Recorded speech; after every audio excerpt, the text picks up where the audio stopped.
from like a high altitude and knowing how to make some kind of right decisions.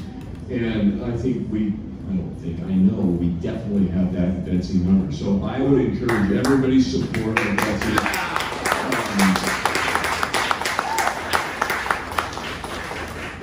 She has lots of wonderful things to say, so I'm going to pass it on to you, and then you can pass it on after that. And here, Betsi Hummer.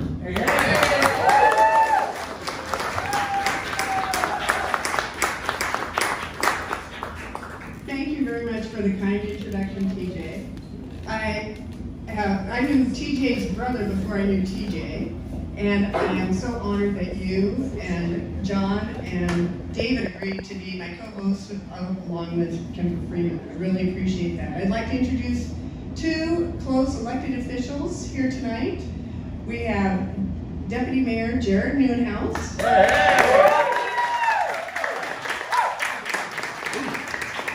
And former Bellevue Mayor, current council member Conrad Lee.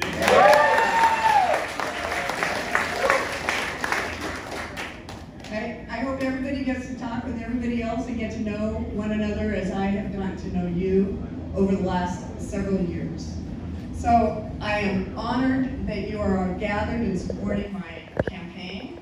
Bellevue is not just my birthplace, it is my home and my heart. I am running for Bellevue City Council because I love Bellevue, just like you do. And I will work to make sure Bellevue does not become Seattle.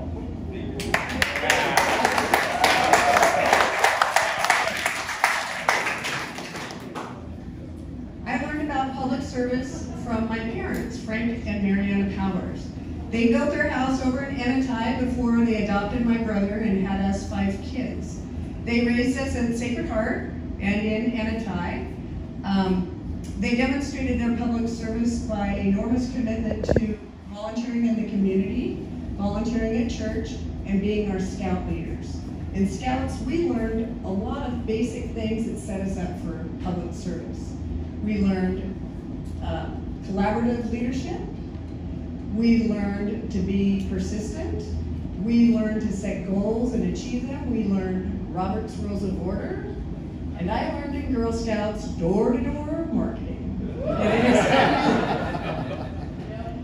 So I've always been involved in Bellevue and in public service. I went to Bellevue High. I graduated from Seattle U. We all grew up at the lumberyard that my grandpa founded in 1935 down in Renton. My dad and uncle owned it. So we worked there since we were 8 years old, my brothers and sisters along with our cousins. And when I graduated from Seattle U, I went to work there full time, and it was my career. So like my dad, I was heavily involved in industry associations, serving on the board and the chair, and also civic organizations like the Master Builders and the Chamber of Commerce. When I got married, my husband and I, Jeffrey, who's here, he's my sign guy, and we moved to Bellevue, right next to Bellevue College, and raised our 4 children up at St. Louis. So now we know both 2 parishes in Bellevue. And right from the get-go, we were involved in public service. We served as our neighborhood liaisons, and Jeff served on a couple CACs, Citizen Advisory Committees for the City of Bellevue. In 2014, I was elected to the East Bellevue Community Council. That has given me crazy training for running for Bellevue City Council. East Bellevue Community Council had the final vote in Lake Hills on public policy, Bellevue policy, legislation, and land use. So I voted on transportation, I voted on affordable housing, I voted on rezones, like the rezone over at the Glendale Country Club. I didn't just, to make the best vote and the best decision for my constituents, I immersed myself at City Hall. That's where I went to every council meeting, board meeting, commission meeting, and met the council members, the board members, and commissioners, as well as the neighborhood advocates, the special interest groups, and our staff members. So that's where I've gotten to know so many of you, and that's what set me up to run for Bellevue City Council. I love learning and sharing, and so I also graduated from the Bellevue Essentials. I was a tree ambassador. I studied the Community Police Academy, and I serve on the Police Advisory Council for Latinos, since in my neighborhood, that's where a large number of Hispanic ancestry people live, and I do not see them represented at City Hall, so I am their voice. In my decision to run for Bellevue City Council was based on a lot of things, and watching, number one, EBCC was sunsetted by the state legislature, which just happened, but I also watched my opponent for the last 6 years vote against public safety. So that was a good incentive for me, and through my involvement with all the council meetings and stuff, and just talking with neighbors, and recently doorbelling over 8,000 doors, talking with over 3,000 people, I have found that people and businesses throughout Bellevue are concerned about 4 things. They are concerned about the increase in crime, they are concerned about the increase in traffic, they are concerned about the increased development, and they are concerned about decreased public input. So those form the cornerstones of my campaign promises. So I support the public safety. I especially support our police force. In the past 13 years, Bellevue's population has increased 25%. Our 911 calls increased 37%. And our reported crime increased 19%, while our police force increased 4%. So I was involved in the, I paid close attention to the police, to the budgets last fall, especially the police budget.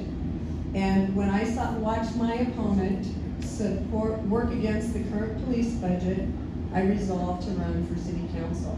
She supported amendments to not fund the transit police, and she supported an amendment to not fund what I call the mental health police. My stomach turned, and I was further resolved in my commitment to run for Bellevue City Council. As your Bellevue City Council member, I will support our police force and all of our public safety. I will make sure that we have adequate funding for recruitment, training, and retention, and we will maintain that transparency that we have through the police advisory councils. I will also lobby for take-home vehicles for our police force.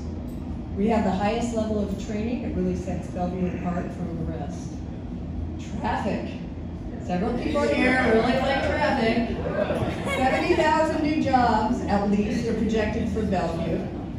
50% of those brand new workers to Bellevue will arrive by individual vehicle. We know that very few people who live in Bellevue actually work in Bellevue. We must develop multimodal transportation, but every transit and every bike lane and every new pedestrian crossing really needs to be done, that needs to be data driven. And it needs to be subject to studies like traffic studies to make sure that it's needed. And we need to have goals that we can actually reach. We don't need deserted traffic lanes that increase traffic congestion. That's the other thing that we will do, is maintain Bellevue's promise to invest aggressively to reduce traffic congestion. So if a bike lane is taking up a travel lane and it's not being used to make its goals, I believe it would need to be removed. Yes, ma'am.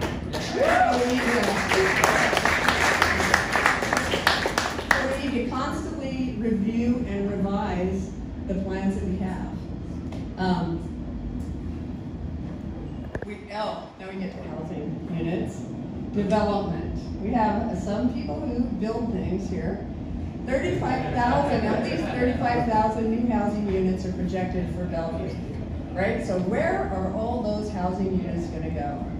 Well, my pledge to you is to make sure that they go in our growth corridors. Wilburton, downtown, Bel-Red, Factoria, and partly Crossroads, right? So we want to make sure that most of our housing goes there, and that the developers, the people with the property and the vision for what it can be are listened to, and that their views are adopted through the city council and through our planning commission. That takes us to neighborhoods. We all know that we have been told to increase our density in our neighborhoods. So that needs to be done with particular detail to neighborhood involvement. It won't happen until next year, so I'll be on the council to make sure it happens for the neighborhoods. I believe it can work for everyone, but we need to make sure that we have the vision and the neighborhood input that will make it work. All right, go neighborhoods. Go neighborhoods. So that takes me to public involvement. We get public input, and most of us are familiar with the checklist. We need to go beyond the checklist for public input, and we need to see the public input aggressively sought after. We need to put Bellevue residents and businesses at the top of the list for public input. Their views need to be reflected in our legislation and policies, not just special interest groups or some other ideology. It needs to come from the people. We have lots of visionaries here. We need to incorporate our ideas, not somebody else's. So I will aggressively make sure that that is incorporated. I think that takes me to the end of my list. And I would like, you know what I love about doorbelling is, and it is a start. There are other things that come up, like housing affordability, and that's a deep entangled, and homelessness, and then the other kinds of crime. But we need to start with the basics. What I am offering the city of Bellevue is to change the course. We've all seen it go on that slippery slope down towards Bellevue, down towards Seattle, towards lawlessness, and I will bring us back from that. And I have details on.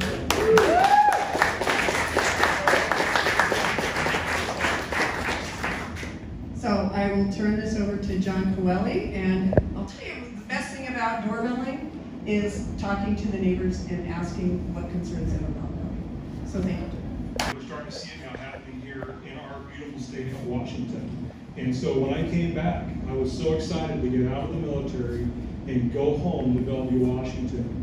The first thing I see when I drive into Bellevue, able-bodied man standing there with this give me your hard-earned money sign with a work wanted, help wanted sign right behind their business. Got off the highway, or how many people you came through 405 and got off the Coal Creek exit? The trash that's all over from people begging for money because they don't want to work, and there's plenty of job opportunities here to do that. Thanks to our city council members, Jared and Conrad. Thank God for Jared, thank God for Conrad keeping Bellevue halfway sane. But they can't continue the fight unless we have more people like Betsi. And by the way, I'll talk about that as well, to help them fight and help them turn the tide against well-meaning idiocy that wants to defund police officers. My business, and I'm a business owner in Bellevue, I now have to keep my door locked because I can't protect my assistant from what's happening in downtown Bellevue. We're starting to see it. We're starting to see these problems happen. I've had to call the police a number of times. People doing drugs in front, this is on 108th. People doing drugs in front of my office. Attempted kidnapping in front of my office. That's what's been happening now, and the left doesn't want to acknowledge that that's a problem. They are unwilling to do what's necessary to keep us safe. So we must support Betsi. We must support people like her running for office, and we must make these changes. And it's our fault that we're having to fight like this because we tend to keep our heads down, mind our own business, and just work like we're supposed to, just run our own lives. We're fighting against people who, like spoiled children, will rant and rave and scream until they get what they want. And we can no longer accept that, or we will turn into Seattle. That will happen. It is already happening. Most of my clients are police officers. I'm a financial advisor now. Most of my clients are cops. When I go to see them in their office downtown Seattle, they tell me, make sure you're packing a gun. To go to the police station, they want to make sure I'm armed. We cannot let that happen on this side of the lake. And it's going to happen as soon as that rail opens up. We have light rail coming to Bellevue. They're going to start shoving their problems on and sending them over here. So we can either deal with it with Betsi, or we can let it just happen and run its course. To make this fight happen, though, we have to all get involved and we have to support her financially. Okay, and I have to apologize because in the past I've just kind of minded my own business, but no longer can we do that. We have to support her, and the only way she's going to win and we're going to win with this fight is through supporting her financially. So everyone here tonight, whatever, if it's $1, if that's all you can afford, I doubt it with this crowd, but if that's all you can afford, that's fine. But give as much as you can, because it's an investment in our community. And I'm an investment guy, so I'm all about returns. And so we're gonna have a negative return, or we're gonna have a positive return. Betsy's a positive return on your investment. Right?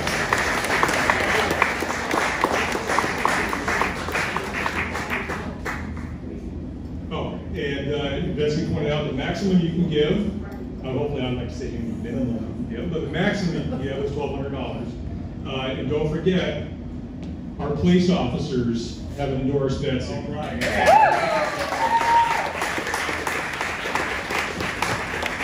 We have the finest police department in the nation. Okay, we really do. But it will not be if they feel they are not supported by their city council. Look what's happening in Seattle. What person in their right mind wants to be a police officer in Seattle right now? They all want out. All of them want out. Bellevue is still a great place to work, but not for much longer if we don't get people like Betsi in office, right? So please, do whatever you can, not only for yourselves to write a check tonight, but also encourage your neighbors. Make an investment in Bellevue. It's worth it. Our future is worth it. Our kids are worth it. Our community is desperately worth it and needs it. So please make that happen tonight. CC Council. So she knows what she's doing. And she said every dollar counts, so I decided I'd bring her a Susan B. Anthony. Thank you for that. Association program that showed how devastating traffic congestion is going to be in Bellevue if they continue on the current program. Betsi called me up and said, you know, we've got a traffic issue that's coming to the East Bellevue Community Council area, so we need to get educated on what it is you're talking about. And she invited me and gave me 20 minutes to talk to her council. And nobody else has done that. Nobody else has stepped up and said, hey, I want this truth to be given to our group like Betsi did. And that's my introduction to Betsi. And that's why I'm one of her doorbellers. I've now spent, I think, 6 days out doorbelling with Betsi. It's absolutely fabulous to walk around neighborhoods that I've never been in before, at least as a pedestrian. She is amazing. Nothing floors her at the door. She listens to what the people say. She answers, addresses their questions, and she gets people all over the spectrum understanding her point of view, and she understands them, and she can address their issues. She's amazing at the door, I gotta tell you. Thanks. And she's gotten donations at the door. I've never seen that happen before. Yeah, never. And in fact, 5 of the bottles of wine we have is from somebody's doorbell. We've never had it before. Hello. And she's going out 5 and 6 days a week. She has reached with her, she's got one, where is Andrew? Is he still here? Yay, Andrew! She's got a guy that's helping with the tough neighborhoods, like Somerset. But between Andrew and Betsi, Andrew's got a bunch of people. Betsy's tying him in her efforts, and he's got people helping him. They've reached over 15,000 voters in Bellevue so far. Over 8,000 voters.